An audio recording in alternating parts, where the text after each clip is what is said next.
ये 5 मिस्टेक्स आप आपके नोड.जेएस के एप्लीकेशन के अंदर कभी भी मत करना। अगर ऐसा आप करते हो तो आपका जो एप्लीकेशन है वो प्रोडक्शन के अंदर मर जाएगा। सो वन बाय वन करके इसको आज हम देखेंगे। शुरू करते हैं।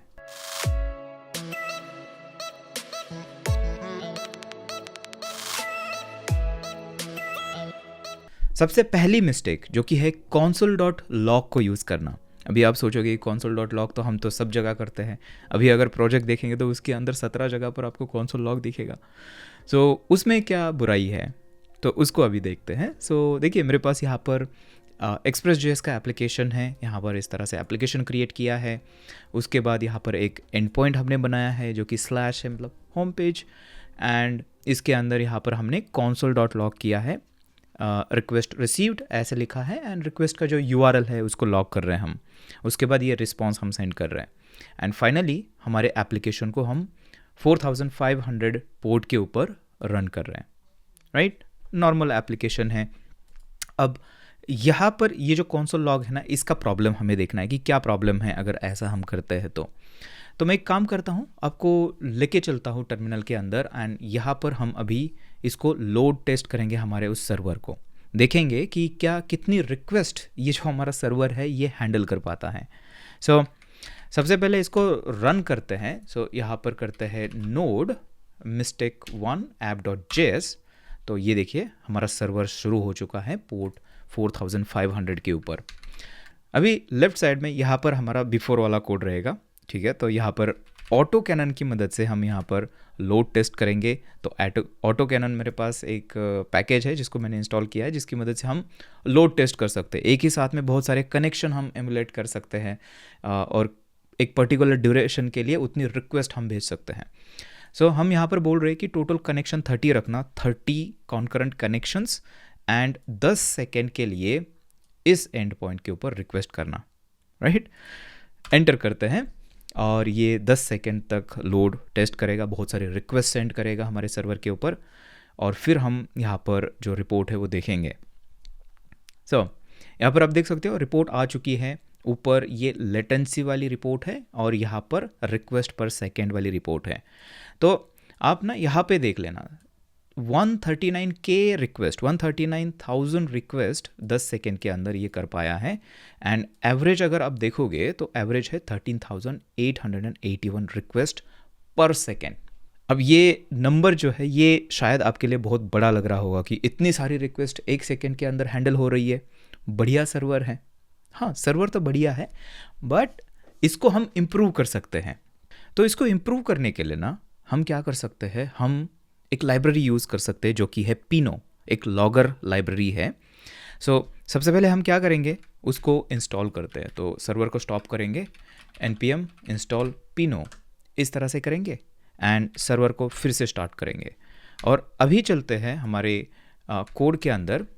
सो कोड के अंदर आते हैं एंड यहाँ पर पिनो को इंपोर्ट कर लेते हैं। So import pino from pino and यहाँ पर बस एक चीज़ हमें करनी है, ये जो पिनो है उसको हमें क्या करना है, इनिशियलाइज करना है। ये लॉगर है, ठीक है, बेसिकली लॉग करने के लिए एक लाइब्रेरी है। सो कॉन्स्ट लॉगर और यहाँ पर करते हैं पिनो एंड इसके अंदर हमें लेवल पास करनी होती है कि लॉगिंग लेवल क्या है। अलग अलग टाइप की लेवल्स होती है, डिबग, एरर वगैरह वगैरह। हम जो करेंगे डिफ़ॉल्ट लेवल इन्फो पे सेट कर देंगे इसको।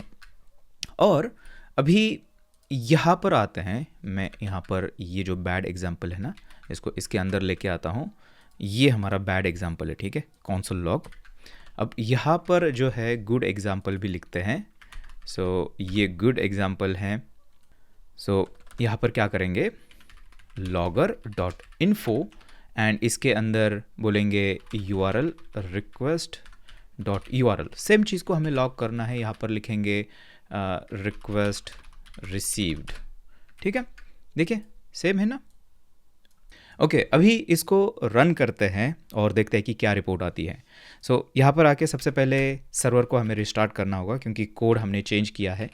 सो यहाँ पर रिस्टार्ट करते हैं सर्वर को एंड यहाँ पर राइट साइड में फिर से हम करेंगे ऑटो कैनन से 30 कॉन्करेंट कनेक्शंस एंड 10 सेकेंड ये वाला URL। और अभी देखते हैं कि इसका रिपोर्ट क्या आता है। सो ऑलमोस्ट हो चुका है ये, और देखिए आ चुका है यहाँ पर रिपोर्ट, और यहाँ पर हम देख पा रहे हैं कि 148K है, जो कि इससे ज़्यादा ही है। और ये जो एवरेज आप देखोगे यहाँ पर, ये कितना था, 13,881 था, ये है 14,757।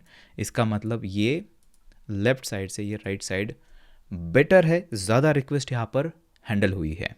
तो अभी आपके दिमाग में ये सवाल रहेगा कि ऐसा क्या हुआ है, क्यों ये इम्प्रूवमेंट यहाँ पर हुई है। तो देखिए उसको थोड़ा सा देखते हैं। ये जो console.log होता है ना, ये जो मेथड है ना, ये Node.js के अंदर सिंक्रोनस तरीके से काम करती है। इसका मतलब क्या है कि ये जब भी रन हो रहा होता है तो मेन थ्रेड जो है वो ब्लॉक हो जाता है जब तक ये ख़त्म नहीं होता है, उसके बाद बाकी की चीज़ें हो सकती है। तो यहाँ पर सॉल्यूशन हमने क्या किया है, सॉल्यूशन बेसिकली एक एसिंक्रोनस चीज़ यूज़ की है, जो कि ये लॉगर है। ये एसिंक्रोनस तरीके से काम करता है, मतलब मेन थ्रेड जो है उसको ब्लॉक नहीं करता है, बाकी की सारी चीज़ें होती रहेगी, नई रिक्वेस्ट हैंडल होती रहेगी, एंड एसिंक्रोनसली ये क्या करेगा, लॉग जो है वो करते रहेगा, ये सारी लॉगिंग जो हो रही है। तो काम वही हो रहा है, लेकिन ये एसिंक्रोनस तरीके से हो रहा है। एंड Node.js के अंदर एसिंक्रोनस तरीके से चीज़ें जब भी हम करते हैं तो चीज़ें इम्प्रूव होती है। अभी शायद यहाँ पर ये नंबर्स देख के आपको लग रहा होगा कि ये तो बहुत बड़े नंबर्स है, इतनी सारी रिक्वेस्ट हैंडल हो रही है तो ज़्यादा प्रॉब्लम तो नहीं होगा। देखिए अभी हमने बहुत ही कम रिक्वेस्ट यहाँ पर भेजी है। प्रोडक्शन के अंदर जो रियल एप्लीकेशंस होते हैं उसके अंदर बहुत मिलियंस ऑफ रिक्वेस्ट आती है पर सेकेंड। तो थोड़ा सोचिए कि अगर मिलियंस ऑफ रिक्वेस्ट आएगी तो ये जो थोड़ा जो डिफरेंस आपको दिख रहा है ना, वो वहाँ पे बहुत ज़्यादा मैटर करेगा। और क्या हो जाएगा कि अगर लेट्स से कि ऐसा कंसोल लॉक किया है, यहाँ पर तो हमने एक ही किया है, लेकिन रियल एप्लीकेशन के अंदर मल्टीपल जगह पर हम ये सारी चीज़ें करते हैं। एक ही कंट्रोलर के अंदर 2-4 जगह पे आपको कंसोल लॉक दिखेगा।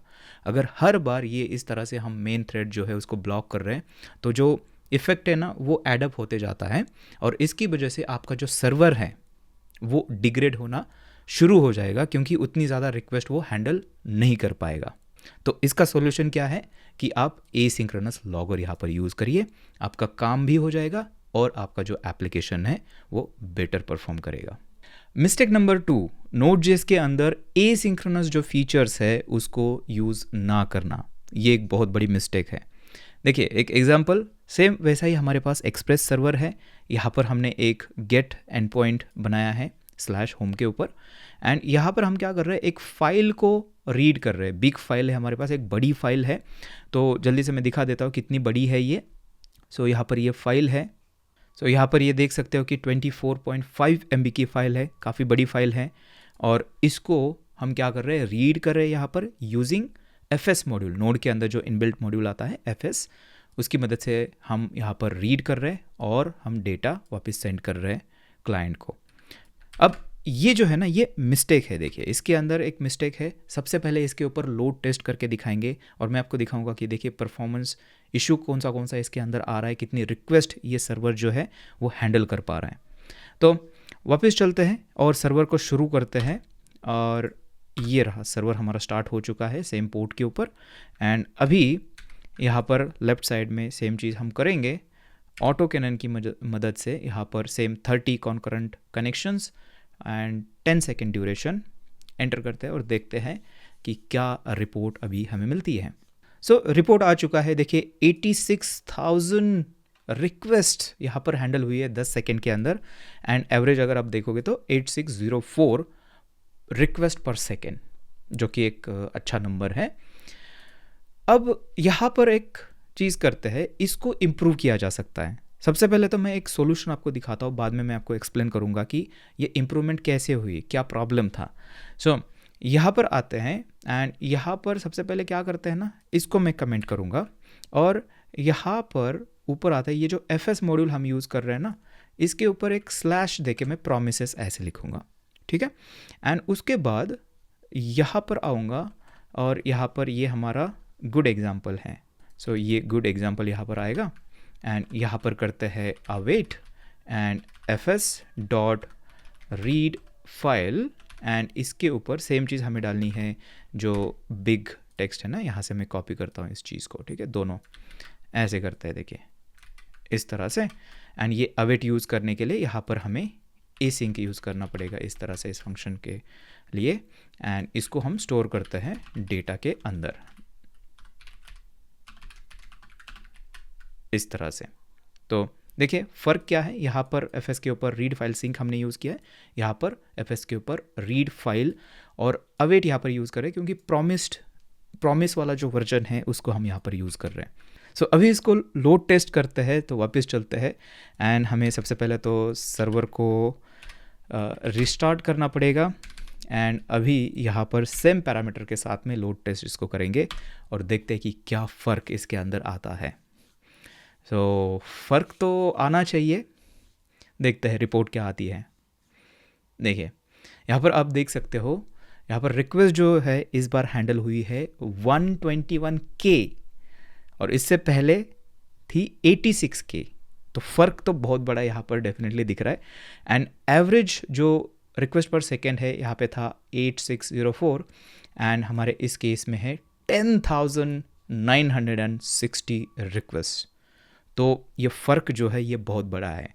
अगेन इसी चीज़ को आप थोड़ा सा इमेजिन करिए कि प्रोडक्शन के अंदर जब भी मिलियंस ऑफ रिक्वेस्ट आएगी, तो अगर ये वाला लेफ्ट वाला सॉल्यूशन अगर हमने यूज़ किया है तो आपका सर्वर डिग्रेड होना शुरू हो जाएगा, राइट।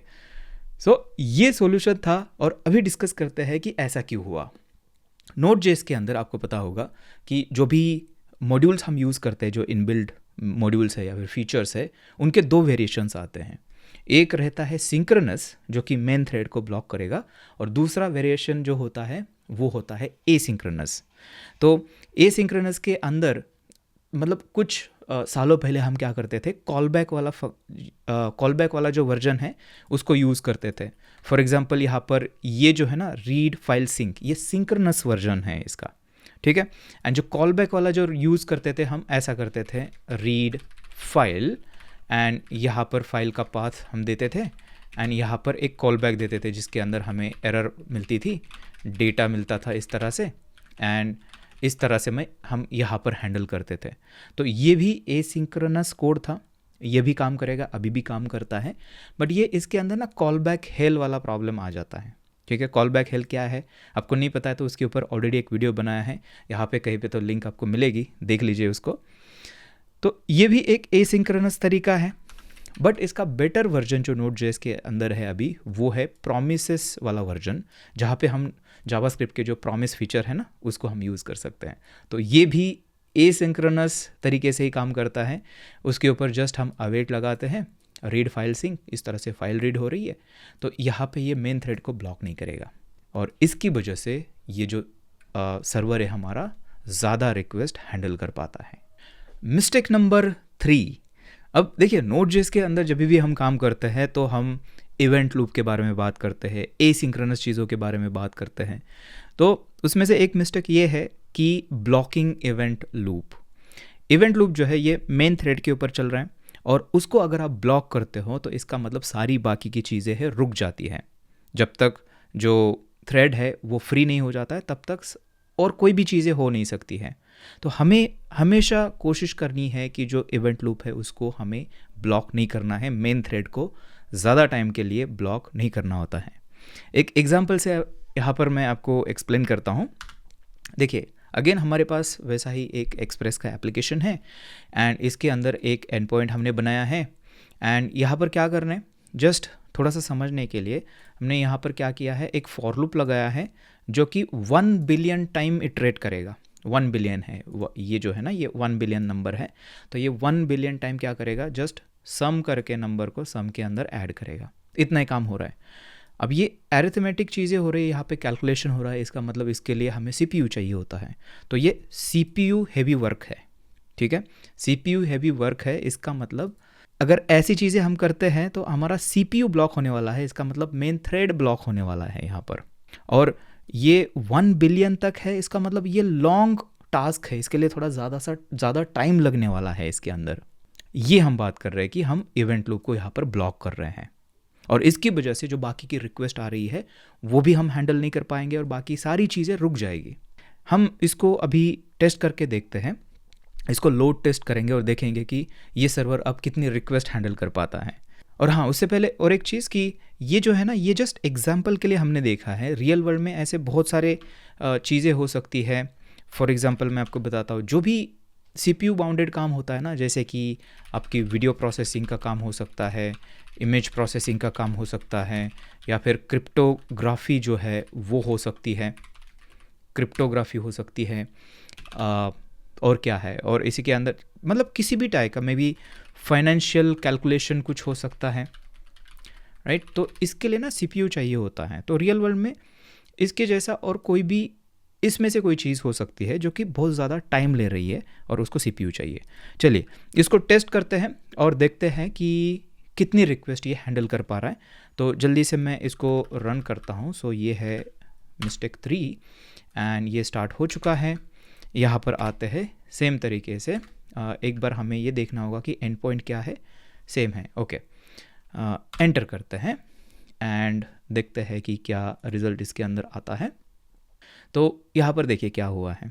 सबसे पहले तो आप यहाँ पे एक चीज़ नोटिस करोगे कि 60 रिक्वेस्ट हुई है। इससे पहले कितनी हो रही थी, हमारी लाख के ऊपर जा रही थी, राइट। लेकिन यहाँ पे सिर्फ 60 हो पाई है, क्योंकि कैलकुलेशन जो है ना वो बहुत बड़ा टास्क है, टाइम लगता है उसके लिए, और उसकी वजह से 20 एरर्स आ गई। मतलब 20 रिक्वेस्ट जो है उसमें से टाइम आउट हो गई, वेट करके करके टाइम आउट हो गई, राइट। सो अगर देखा जाए तो कितनी रिक्वेस्ट हैंडल हो गई, 60 माइनस 20 कितना होता है, 40। सिर्फ 40 रिक्वेस्ट यहाँ पर हैंडल हुई है। और यहाँ पर एवरेज देखिए, रिक्वेस्ट पर सेकंड कितना है, 1। एक सेकंड पे एक ही रिक्वेस्ट यहाँ पर हैंडल हो पा रही है, राइट। अब देखते हैं कि कैसे इसको इम्प्रूव किया जा सकता है। तो इसको इम्प्रूव करने के लिए हम क्या करते हैं, Node.js के अंदर एक फीचर है जिसको हम वर्कर थ्रेड बोलते हैं। इसका मतलब क्या है कि ये जो CPU हेवी वाली चीज़ें हैं ना, इसको मेन थ्रेड पे ना करते हुए हम एक नए थ्रेड के ऊपर इसको कर सकते हैं। तो मेन थ्रेड हमारा ब्लॉक नहीं होगा, एक नया थ्रेड हम स्टार्ट करेंगे और उसके ऊपर ये कैलकुलेशन करेंगे और वापस हमें रिजल्ट वहाँ से मिलेगा। तो Node.js के अंदर ये सारी चीज़ें हैं। जब भी हम मल्टी थ्रेडिंग की बात करते हैं ना, तो हम इसकी बात करते हैं। तो मैं आपको दिखाता हूँ अभी वो काम कैसे होता है, कैसे हम एक नया थ्रेड स्टार्ट कर सकते हैं, और ये वाला काम जो है ना वो कैसे उसके ऊपर करना होता है। सो देखिए यहाँ पर वर्कर थ्रेड को यूज़ करने के लिए हम क्या करते हैं, Node.js के अंदर ये इनबिल्ट है, देखिए ये मॉड्यूल वर्कर थ्रेड्स इस तरह से हम इंपोर्ट करते हैं, और इसमें से वर्कर हमें इंपोर्ट करना होता है इस तरह से। एंड यहाँ पर हमने क्या किया है, देखिए एक फंक्शन बनाई है, जस्ट है ना, फंक्शन बनाई है रन वर्कर नाम से, एंड इसके अंदर से हम प्रॉमिस को रिटर्न कर रहे हैं। अब ये प्रॉमिस क्यों रिटर्न करना है, क्योंकि जो काम होने वाला है वो कहीं पे और दूसरी जगह पे दूसरे थ्रेड के ऊपर होने वाला है, और जब भी वो कंप्लीट होगा तो हमें वापस हमारे इस मेन थ्रेड के ऊपर यहाँ पे ये जो रिज़ल्ट है वो देना होता है। और जब भी ऐसी चीज़ें होती है, कोई काम कंप्लीट होने के बाद अगर कुछ चीज़ें हमें करनी होती है, तो इस केस में हम प्रॉमिसेस यूज़ करते हैं जावास्क्रिप्ट के अंदर, ये आपको पता होगा। सो उसके लिए हमने इस तरह से प्रॉमिस यूज़ किया है। अब न्यू वर्कर इस तरह से हमने यहाँ पर एक ऑब्जेक्ट बनाया है, और इसको एक फ़ाइल का पाथ हमने दिया है कि इस फाइल के अंदर जो भी कोड होगा वो एक नए थ्रेड के ऊपर रन कर देना। इसका मतलब ये है। अब ये वर्कर JS जो है ना, उसको अगर देखते हैं, सेम यहाँ पर सेम फोल्डर के अंदर रखा हुआ है हमने उसको। सो उस फाइल के अंदर क्या करते हैं, हम यहाँ से पैरेंट पोर्ट नाम से एक ऑब्जेक्ट इंपोर्ट करते हैं, और ये हमें चाहिए होता है बेसिकली जो यहाँ से रिज़ल्ट है ना, वापस हमें मेन थ्रेड के ऊपर भेजने के लिए, उसके लिए ये पैरेंट पोर्ट चाहिए होता है। तो ये जो कम्युनिकेशन होता है ना, ये मैसेजेस के थ्रू होता है, एक थ्रेड से दूसरे थ्रेड के ऊपर मैसेजेस हम सेंड करते हैं। तो यहाँ पर देखिए सेम काम हम कर रहे हैं, सेम काम जो हमने वहाँ पे देखा था तो वो यहाँ पर कर रहे हैं। अब यहाँ से क्या करेंगे, पैरेंट पोर्ट पोस्ट मैसेज सम, जैसे कंप्लीट हो जाएगा काम, हम मैसेज जो है वो पोस्ट करेंगे, और जैसे ही मैसेज हम पोस्ट करते हैं तो यहाँ पर क्या हो जाएगा, ऑन मैसेज हमने एक इवेंट लिसनर इसके ऊपर डाल रखा है, वो क्या करेगा, इस प्रॉमिस को रिजॉल्व करेगा। मतलब ये जो फंक्शन है वो रिटर्न करेगी इस टाइम पर, प्रॉमिस रिजॉल्व होगा बेसिकली, रिटर्न नहीं करेगी। रिटर्न तो वो तुरंत हो जाती है, वो प्रॉमिस रिजॉल्व करेगा। इसका मतलब हम रिजल्ट गेट कर सकते हैं जहाँ पे इस फंक्शन को कॉल करेंगे। एरर आती है तो रिजेक्ट करेंगे प्रॉमिस को, एंड एग्जिट अगर करना है, एग्जिट अगर होता है थ्रेड, तो यहाँ पर इस तरह से हम लॉक कर सकते हैं एरर बेसिकली। ओके, सो ये सिंपल सा काम है। अभी हमें क्या करना है, ये जो रन वर्कर फंक्शन है इसको कॉल करना है, सो हम क्या करेंगे, इसकी जगह पर यहाँ पर जो गुड एग्जाम्पल है यहाँ पर आते हैं और यहाँ पर करेंगे अवेट रन वर्कर। अवेट क्यों करना है, क्योंकि रन वर्कर के अंदर से प्रॉमिस रिटर्न कर रहे हैं हम, तो उसका डेटा गेट करने के लिए हमें इस तरह से अवेट करना पड़ेगा। और अगर आपको इसका रिज़ल्ट चाहिए तो आप इसको स्टोर भी कर सकते हो या फिर रिटर्न भी कर सकते हो यहाँ से। सो इस तरह से नहीं, इस तरह से आप कर सकते हो। देखिए इसको कॉन्कैटिनेट करना पड़ेगा, यहाँ पे जो रिज़ल्ट है उसको हम रिटर्न भी कर सकते हैं बेसिकली, जो सम आएगी नंबर्स की, राइट।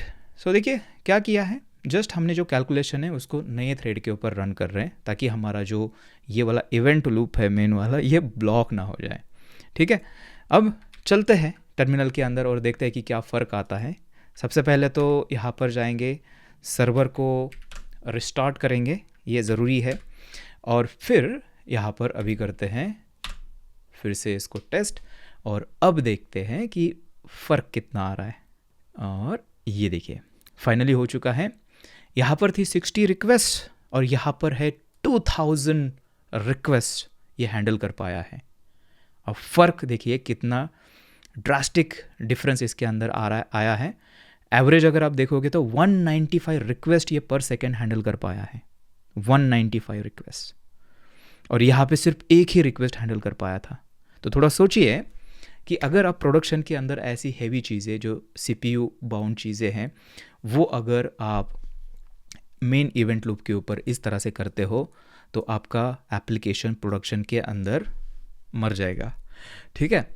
सो हमेशा याद रखिए, ऐसा अगर CPU ओरिएंटेड कुछ CPU बाउंड वाला कुछ काम है जिसके अंदर ये सारी चीज़ें आ सकती हैं, तो उसके लिए आप वर्कर थ्रेड्स यूज़ कर सकते हो जावा Node.js के अंदर।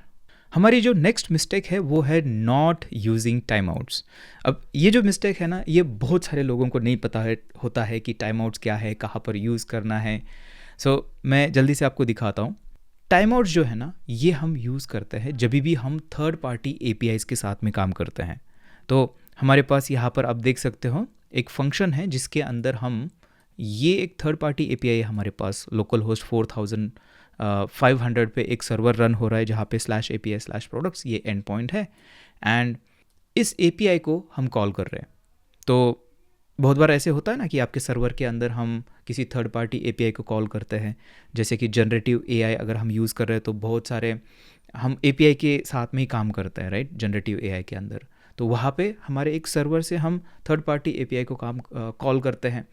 तो उस केस में जब भी ये जो APIs होती है ना, ये नेटवर्क रिक्वेस्ट है, राइट, और हमें नहीं पता होता है कि वो रिक्वेस्ट मतलब कंप्लीट होने में क्या 1 सेकेंड लगेगा, 2 सेकेंड लगेंगे।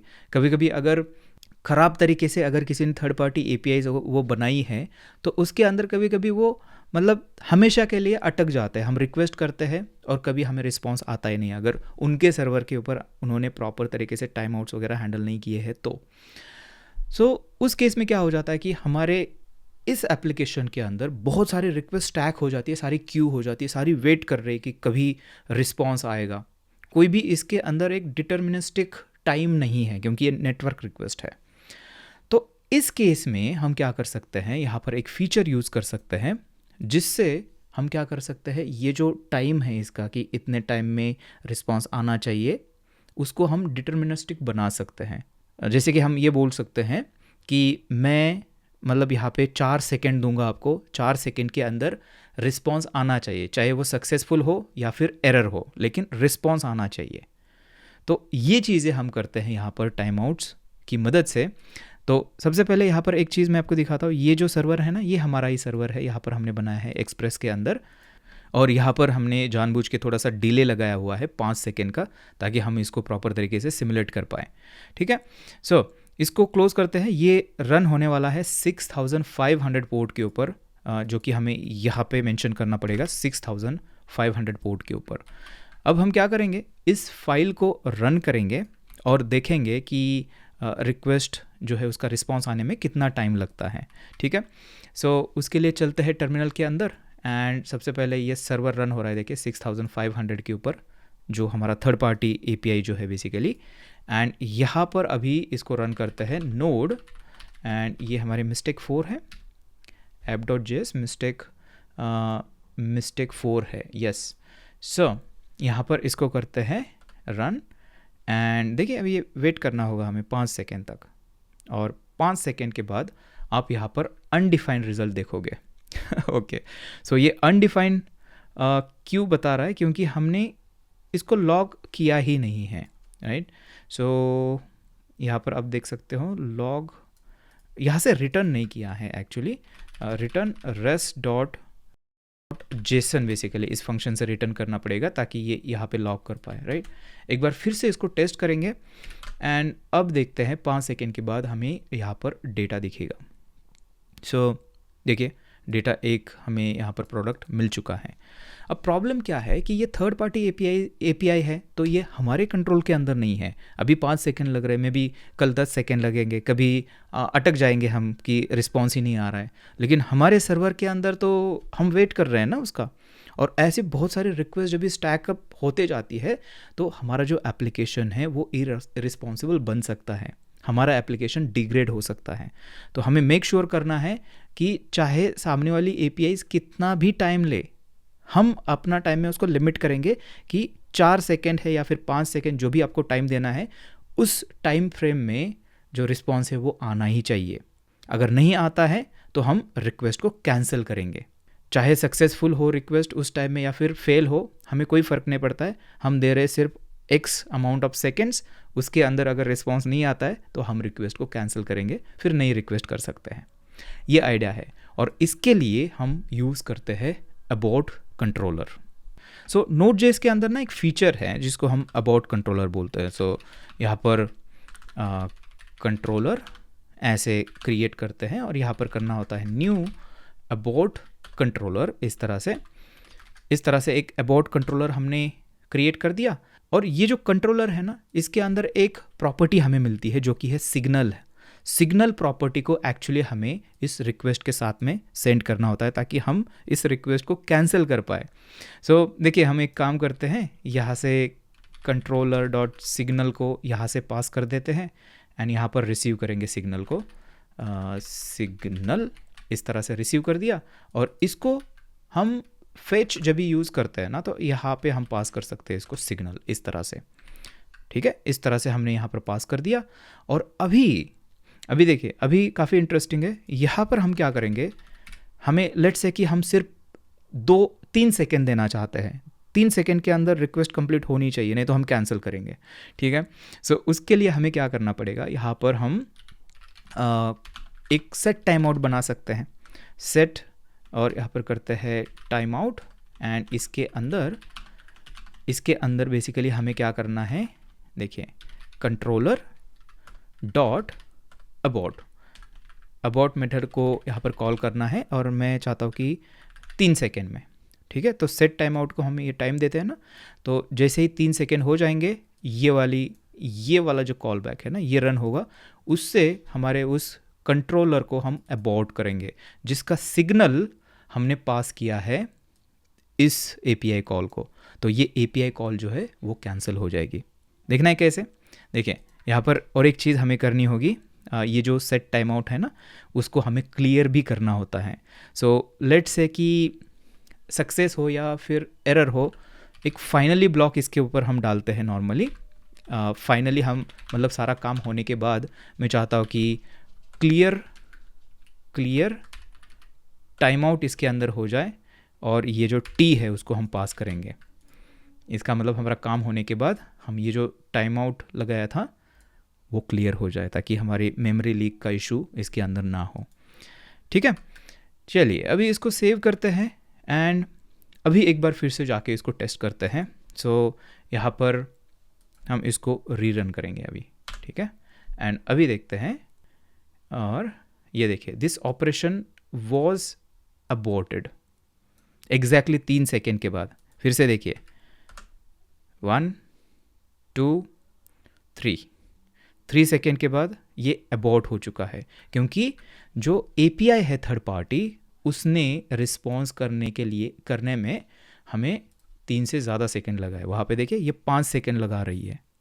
इसका मतलब जो भी स्लो थर्ड पार्टी एपीआईज होंगी उनको हम मतलब लाइफ टाइम के लिए वेट करते नहीं बैठेंगे। हम उनको दे सकते हैं कि हमारे पास 3 सेकेंड है, 3 सेकेंड के अंदर अगर आप रिप्लाई करते हो तो करिए, नहीं तो हम कैंसिल करेंगे। इससे क्या हो जाता है, इससे हमारे एप्लीकेशन के अंदर हम मेक श्योर कर पाते हैं कि जो third party API response time है वो डिटर्मिनिस्टिक है। इसका मतलब हमें पता है कि 3 सेकेंड के अंदर हमें रिस्पॉन्स मिलेगा, राइट। वैसे उससे पहले भी मिलता है, बट वो जो प्रॉब्लम हमने डिस्कस किया था ना कि ज़्यादा रिक्वेस्ट अगर वेट कर रही है ना, तो वो प्रॉब्लमेटिक है हमारे सर्वर के लिए। इसलिए हम वेट करते नहीं बैठेंगे, 3 सेकेंड देंगे, या फिर जो भी आपको टाइम देना है कि लेट से आप देना चाहते हो 2 ही सेकेंड वेट करेंगे, राइट, वो भी कर सकते हैं। देखिए यहाँ पर अगर रन करते हैं 2 सेकेंड के अंदर, राइट। और third party service let's say कि ये 1 ही सेकेंड यहाँ पर डिले है इसके अंदर, तो अब देखें अभी सक्सेस रिस्पांस आना चाहिए क्योंकि 1 सेकेंड के अंदर वो रिस्पांस कर रही है। और ओके ओके, सो ये टाइमिंग का थोड़ा सा इशू इसके अंदर हो रहा है। एक काम करता हूँ, क्योंकि ये जब तक कॉल कर रहा है तब तक ये 1 सेकेंड यहाँ पर डिले कर रहा है। एक काम करते हैं, देखिए ये जो है ना 3 सेकेंड इसको मैं कर लेता हूँ और इसको 1 सेकेंड ही रखते हैं, मतलब 1 सेकेंड ही डिले होगा, ठीक है। अभी ये होना चाहिए होपफुली। सो इसको फिर से करते हैं रन, और सो ये इशू इसकी वजह से हो रहा है क्योंकि हमें सर्वर रिस्टार्ट करना पड़ेगा, हमने कोड चेंज किया है ना।